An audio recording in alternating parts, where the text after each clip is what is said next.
আমার সেই গল্পটা এখনো শেষ হয়নি।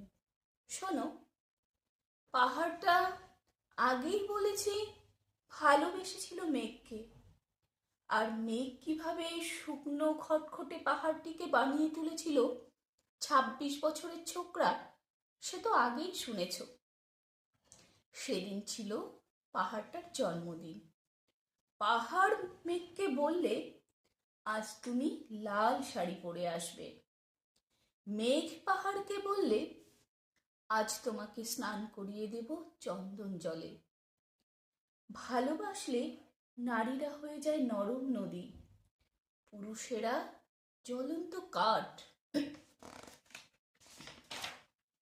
সেভাবেই মেঘ ছিল পাহাড়ের আলিঙ্গনের আগুনে, পাহাড় ছিল মেঘের ঢেউ জলে। হঠাৎ আকাশ জুড়ে বেজে উঠল ঝড়ের জগঝম্প।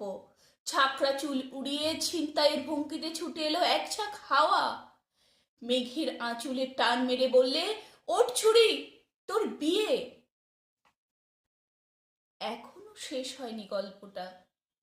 বজ্রের সঙ্গে মেঘের বিয়েটা হয়ে গেল ঠিকই, কিন্তু পাহাড়কে সে কোনোদিনই ভুলতে পারল না।